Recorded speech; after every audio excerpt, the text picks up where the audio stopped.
Report to the Executive Council last week, the Principal Complaints Commissioner recommended that the Falkland Islands government paid £5,000 in compensation to local company KTV Limited. Here's Hannah with more. Mario Zuvic, company owner and founder of KTV Limited, highlighted back in 2018 that the new 4G mobile phone network implemented by Shaw was interfering with the service offered by KTV.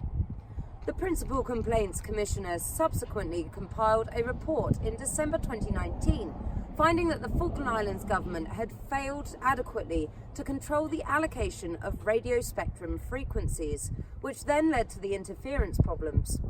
KTV had alleged that they were not informed about the proposed allocation of frequencies either. In the Executive Council paper available this week, the full report from the PCC is published. The Principal Complaints Commissioner, Dick Sewell, has found that there has been maladministration by FIG in failing to consult in circumstances where such consultation should have taken place. This led directly to the interference problems, which could have otherwise been avoided. In his report, Mr. Sewell notes that the provision was made for spectrum management, with responsibility being given to the regulator.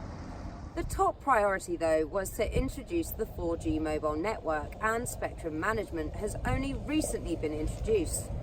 It would most likely have been the case that if spectrum management had been introduced earlier, then KTV would have been given formal notice to test their systems to ascertain whether they needed to move frequencies or take any other remedial actions to avoid any interference.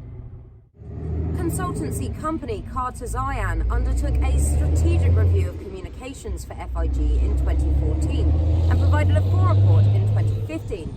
The Carter Zion report didn't raise the issue of interference with broadcasting, but did make the following recommendation: for FIG to proactively manage spectrum and issue spectrum licenses accordingly.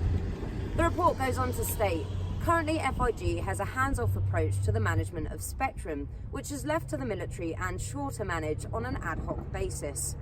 It is important for FIG to develop a strategy to fully understand and manage the spectrum in use today, as well as anticipate and respond to changes in technology, services and application trends that may require the appropriate future allocation of spectrum to enable the launch of those new services. The PCC, Mr. Dick Sewell, recommended that an apology be sent to KTV and compensation of £5,000 to be paid to them. A spokesperson from KTV Limited issued the following comment on the subject.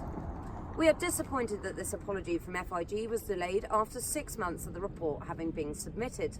The approved compensation partly covers our legal fees that were incurred during this dispute. Provision has now been made for proper management of the radio frequency spectrum, so a similar issue should not arise in the same way in the future.